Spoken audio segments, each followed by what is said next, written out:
What's up, everybody, and welcome back to another exciting episode of CollectCo Connection, your one and only accounts receivable podcast. Today, we have the honor of hosting a truly distinguished guest, a man whose reputation speaks volumes, Mr. Joshua Mayhew from Global Credit Recoveries. Joshua is not only a respected committee member of the Chartered Institute of Credit Management, but also a key voice within the International Credit and Trade Finance Association and the Credit Services Association. As a managing force behind GCR, an award-winning firm headquartered in London, Joshua brings unmatched expertise in global debt recovery with a particular focus on recovery across the UK, Europe, and the Middle East. Joshua, my man, it's awesome to have you on the show today. Yeah, thanks, Chris. What an incredible introduction. That makes me sound far more interesting than I am, for sure. But yeah, I thanks. beg to Thanks for having us. differ. We've spent many times in partnership together. I beg to differ. You are a man of your allure. Um, let's jump right into it. So always like to start off. Could you tell us just a little bit about Global Credit Recoveries and kind of just share the journey that led you to become a managing partner of such a highly respected global credit management firm? For sure, yeah. So Global Credit Recoveries, GCR, is just hit into our 7th year of business. So, fairly young business, but we're punching well above our weight, I'd say. I'm quite fortunate that my business partner is also my father, as you know, Chris, Charles Mayhew, who's been in the industry for, I don't know, 36 years now, 37 years maybe. Don't age him But, now. he was 10 when he started, but I was quite lucky. It's when I left school at 16 years old, I did some higher education, and then went into no one chooses to be in credit management. So from sort of work experience with my father when I was younger at school, I went into a company called Cabot Credit Management, which is, a lot of people know they're one of the largest debt purchasers in the UK. Went from a collector to their pre-litigation team, and then into team leading of that pre-litigation team. And then, so I was always in that sort of credit management collections role. I then strangely had an opportunity pop up to go and play rugby in New Zealand, which was meant to just be 10 months, then turned into, flew all the way back to the UK. 2 days later, had an email from an Australian rugby club that said, come and play with us, which was again meant to be 1 year. And then that turned into 3 years in Australia. So that That's sort of awesome. ran away with itself. It was cool, but my body's in bits now at the age of 33. I've had shoulders rebuilt and everything. So another story for another day. But when I got back from that sort of traveling, I'd always kept my toe in credit management, especially when I was in Sydney.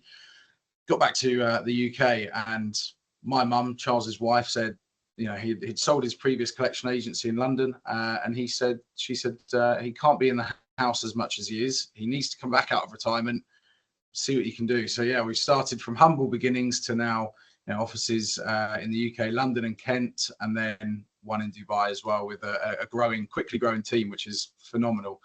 But again, a very interesting place to do business, and we'll get on to that, Chris, for sure. No, definitely, man. That's so awesome. That's so awesome. Love the family ties. And as you said, nobody, you're not in middle school going credit management. That's the dream. But I always find it so interesting how different professionals that we meet with kind of just find their pocket of success. They're able to bring their own flavor and approach to it. And so epic to hear. Certainly. Yeah, thanks. Let's kind of just dive in a little bit more on GCR. Obviously, you guys are kind of you're covering the globe in terms of credit management. I know that there's a particular focus on the UK, obviously in the Middle East as well. So we'll go on to, debt collection practices can vary significantly across cultures.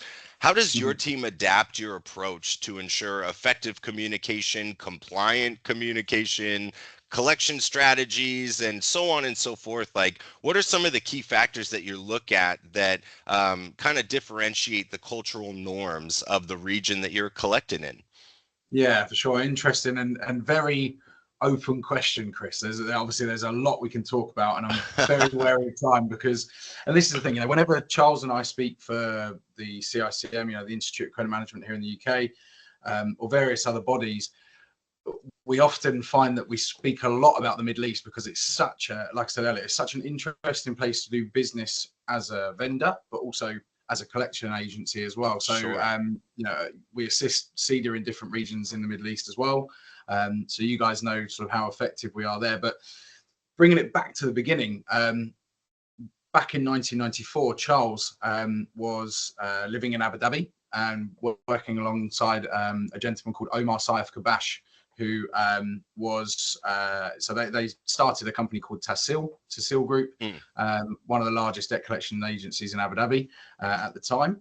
And so that was really where the family understanding of the cultures in the Middle East came from. And then I think throughout Charles's career, it's always been that sort of niche that from a UK perspective for our UK, European and US clients, is that Charles always had that niche, that was always his focus on the international side, and that has naturally come for us. And in the early sort of part of GCR, the early years, the sort of formative years, that was always our approach, and those discussions with clients were, look, we from a British perspective, we really understand how to do business and how to recover from the Middle East. So let us assist you in the Middle East, and we're speaking to global companies. Let's assist you in the Middle East and show you how well we work and show you how hard we work. And then we can have a discussion about the wider debt ledgers when it comes to it. And, it's one of those where as a business, we started off with that. And at the time it was sort of a 50-50 split on our ledgers. And now our brand is growing much more in the UK for the international stuff. So it's an ever changing scene, but the Middle East, especially, like I mentioned already, the cultural understanding is huge, because especially, it's one of those places where it's still very face-to-face. It's, we'll often have our team in Dubai going and collecting checks. Even recently, our legal director flew to Saudi for a mediation meeting with a view to grabbing a check, getting it done, and coming back with the check in his briefcase. So it's which is so old school compared to the UK and the US, because you would never go and collect a check. It would be, post it or send a payment, however it is. But yeah, it's, and that cultural understanding is huge. I mean, there's an interesting story, and this is going back to the early 90s. I believe it was early 90s, but there was one of the cola brands, I'm not going to name because there's plenty. Sure. Others are available. But yeah, there was a story where they, one of the cola brands released an advert into Saudi, which was a man running in the desert, having a man laying in the desert, drinking a can of Coke, finding a can of Coke, cola, and then going for a run. So showing that the cola had given him that energy and hydrated him again. But obviously in Arabic, everything's red from right to left, not left to right. So the advert showed him running in the desert, having a glass of cola, and then falling flat on his face in the desert. So you've got to understand where you're doing business and how things are interpreted differently. There's certain things like, even down to addresses across the Middle East. You have to get the physical address rather than the PO box, because the physical address can read like the white building behind the hotel next to the fish fountain roundabout, and it's genuinely like that. And you have to get the correct with apps like Waze and Google Maps is improving. Those sort of things are improving that, but still, and it's not out of the question to get mobile numbers. WhatsApp's heavily used. All of those sort of things, from our teams as well. I mean, even our UK team is phenomenal at collecting out in the Middle East. We have, telephone numbers that can dial out there without any sort of issues as well. So it's always a mixed approach between both offices as to how we get it, and a lot of investigation needed. But outside of it, like, as I say earlier, I'm so used to just sharing the interesting stories from the Middle East, across all regions. That we see the same sort of problems really. Germany, especially in Europe, is becoming a little bit of a concern, whereas culturally it never has been. It's never, it's always been sort of, the Germans, the Germans will pay on time. It's a bit offensive if you call them early and let them know their invoice is coming up. So, but there's certainly an attitude shift Yeah. across European countries as well.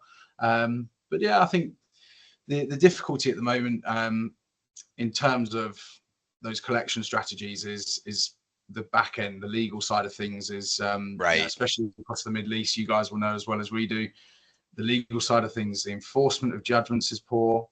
It's understanding. It's having that in the in-country experts, the people that know what's going on, to be able to actually turn around to you and say, even though you're owed 25, 50, 75 grand, it's not worth investing 20 grand, $20,000 into it, because you'll get a judgment. And Right. I was sat with a GCC, so Gulf country wide client of ours, construction and aluminium company, and their legal team just said, we'll just nail the judgments on the wall because there's nothing we can do with them. And it's because Exactly. It just turns into paper at that point. Yeah.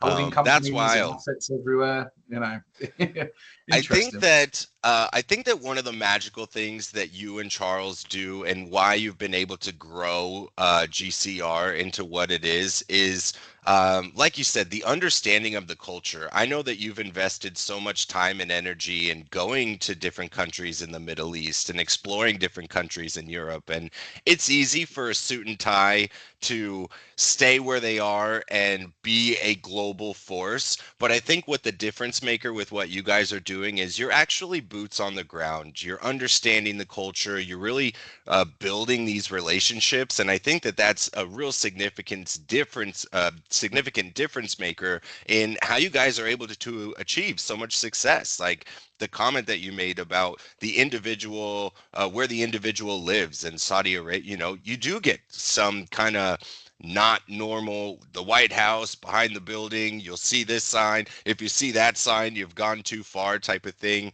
And it may sound silly, but I think that makes the biggest difference in all of it. So super Yeah, interesting to hear. yeah, for sure. And Chris, as well, like I say, Charles, so our global partner network, which obviously does assist us outside of the immediate UAE office, that's tried and tested. That's the thing.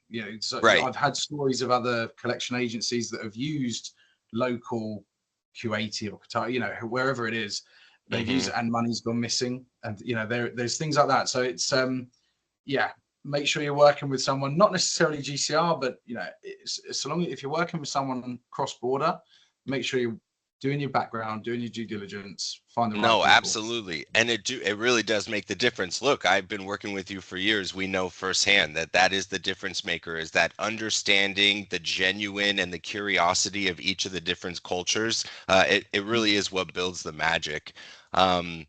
Let's jump in a little bit further to technology. I saw online you recently shared some insight on the world's first comprehensive regulation on artificial intelligence. I think it's the EU AI Act. Can you just walk us through your understanding of the publication and how it might affect our industry as it relates to like tracing, sourcing, outreach to owing parties? Like, will AI in the collection world, will it work? Big question again. I know. Hey, I'm back to back with them. Let's go. The problem is, Chris, I know what we're both like. From previous conversations, we could just keep going for hours. We're yappers. I'll try and rein it in. But yeah, I think the EU AI Act at the moment is certainly very consumer focused. So again, when you start talking about consumer collections, it's very much, I think that was the first step that governments had to regulate, was how is this going to affect the day-to-day person? And then the next step is likely, I think, to be how is that going to start affecting corporates? So, but I mean, ultimately, the Act is then governing how those AI systems and those services interact with consumers. So then it's going to affect that whole fresh companies as such, because AI is such a fresh thing. It's going to be a huge hit on that, because I think there'll be a lot of companies that will have set up their processes and their workflows and everything, and then gone, hold up, we need to now readdress this. But it was coming. It was always going to be coming. My understanding of it, in terms of safeguards on the general purpose for that AI is the key thing. So it's going to as I say, protect the consumer and what information is going to be able to be taken. But also, I think, from those systems, how's it going to take that information in, and how's it going to generate it to the consumer is the other side of things as well. So, yeah, as you say, tracing, it's difficult because there is such unknowns about it. It's still such a broad open door of, because a lot of it also is, we every sort of conversation or conference we're going to, events we're going to, everybody's talking about AI, but then you drill into it with an AI specialist, and a lot of them turn and go, well, actually, you're talking about RPA, you're talking about robotic process automation. Right. And a lot of people, so there is so much that you can go into it. I know one of the key factors of that regulation is the limit on biometric identification systems by law enforcement. So, facial recognition and things like that. How can they, pull that data? Again, the protection to the consumer. Yeah. It's so funny. I was meeting with a director yesterday, and we were talking similar about AI, just how we're kind of using it stateside, and we're seeing the same kind of cautious growth in terms of how we're contacting or communicating with a consumer. But to the point that you mentioned earlier, I think that there's going to be such a great benefit on utilizing AI to adjust or develop new workflows, or use like millions of data points to be able to determine, okay, well, they're in this region, the debt is this old, this is what assets look like, and then have that kind of computer system formulate what they would believe to be the best outreach strategy and workflow. And so, I mean, millions of pockets AI is going to take over it. But I mean, when you start drilling it down into, because we're very much commercially based on the collection side, but when you start looking at the consumer, where I was at before, they can, as you said, you can start bringing groups of debtors together, and surely you can just go, right, actually, the propensity to pay for this lot is going to be 25%. So we'll put it through this workflow, which will give us a better, and that will all be that sort of thought, the thought process through the systems for you could be just incredible. But then it goes on to the question of, do you start replacing AR teams? Is there going to be, where does the robotic versus the human? And I am a huge advocate. We're a human-centric company. 100% collections, in my opinion, you can automate, and you can look at the first few steps of collections. But when you drill down into it, you need to be making phone calls, and you need to be speaking with people. We've got a company saying, a logo, motto, however you say it, companies owe money, people pay bills. And that's what we form our approaches by, and everything, because people can ignore emails, systems can ignore approaches, however it is. If you're making a telephone call to someone, then, and strike a bit of a relationship with them, have a conversation as a human, and say, let's without question. That's it. No, without question, I agree. There should always, and in my case, will always be human oversight and human interaction, even along with the machine learning, because ultimately, as you said, it's the relationships, it's building that connection, the synergies. That's where you're going to find success, whether you're talking to a partner, whether you're connecting with a creditor, or whether you're trying to attempt to collect a debt. So I feel you on that. We're leading up to the top of the time, Joshua, but I wanted to ask you one question. This may be another heavy hitter as well, but just for creditors that are managing a global customer base, can you share with us like any best practices or safeguards that you recommend for validating accounts and, potentially minimizing that risk of delinquency? That's an easier one, Chris, because as you can imagine, this is actually, whenever we say Charles and I are quite active within the CICM, and as I say, groups like the Audit Cash Laboratory here in the UK, XYZ, but whenever we have those, we don't want to make what we're talking about a come and use GCR sales pitch. So what we often talk about is the mistakes that we're seeing our clients make in the front end that cause the debt. So, some of the things, one of the key things I don't stop talking about is governing law within contracts. So we'll quite often run through the collection process, because obviously we are forever optimists, probably the same as yourself, Chris. We'll get it collected. But when we start then looking into the contract, we'll often find that a US based client has, say, for example, they're in California. Their governing law in the contract will say California, but they're doing business with the Middle East. Mm-hmm. And then the Middle Eastern company or whatever is ignoring them, no response, burying their head in the sand.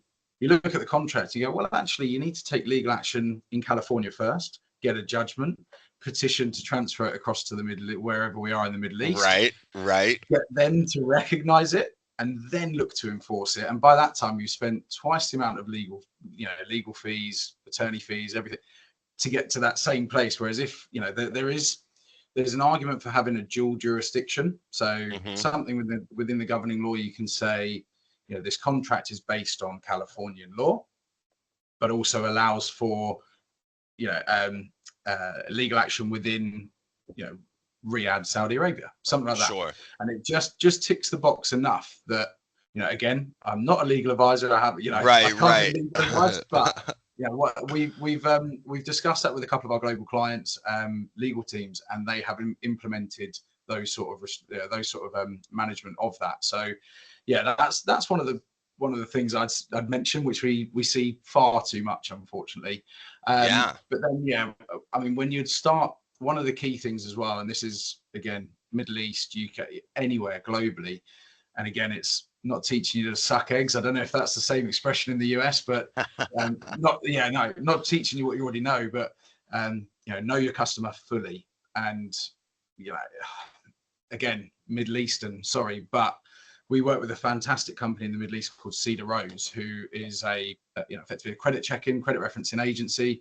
Yes. They're specialists in the Middle East, and they also provide due diligence reports. So again, a little bit costlier than a standard credit report, but if you're looking to do a large sum of credit out there with someone that you just want that little bit of extra security on, that's where we look to, run a due diligence report, find out who the ultimate beneficiary owners are, the parent companies, the holding companies, the shareholders. And then off the back of that, if you're still not sure, we would always say contract with the parent company and the subsidiary. Yes. Really key.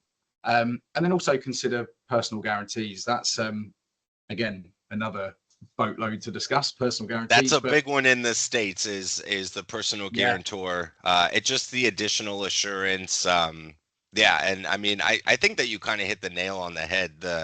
Everybody wants to race to the finish line when they see a big dollar contract or big dollar opportunity, but the weight of what you put into that due diligence, whether it's looking at credit trade insurance, whether it is getting a personal guarantor, or going back to kind of where we started, scheduling that face-to-face, popping over to Saudi Arabia, shaking hands with the individual that you guys are about to form a partnership with. All these things, albeit might be costly in some circumstances. If you want to race to the finish line for that large dollar contract, just absolutely necessary steps in the buildup to make sure that you're protected, and then honestly just to formulate a really successful growth in the partnership from then on. So, but the problem is always sales versus credit, Chris. We all know it. That's right. That's always right. A sales manager telling you that they're definitely going to pay, and then there's a credit manager 6 months later saying, "I told you so." So I told you exactly. Exactly. It's what we know it. We all know it. But it's an interesting one. But with everything, Chris, and I hope you don't mind me saying, but happy for anyone to reach out to us. Myself and Charles always say, of course, it sounds corny, but sounds cheesy. Advice and smiles are free. If anyone's got any issues in the Middle East or just feel free to reach out to us or reach out to Chris, and we can organize an intro. No, we certainly can. And I can vouch for that as we wrap it up. I am no stranger to reaching out to Joshua on a number of different counsels for advice when we're dealing with global credit management. So I definitely vouch. Joshua, thanks so much for sharing the valuable insights with us today. It's been a pleasure having you. For our listeners who want to connect with Joshua or learn more about Global Credit Recoveries, you can find him on LinkedIn. You can visit the GCR website. All the links are going to be located in the description below. My main man, Joshua, thanks so much for meeting with me today. This has been awesome, brother. Yeah, thanks for your time, Chris. Thanks for having us. Really appreciate it. Yeah, of course, man. We'll talk to you real soon. Thanks.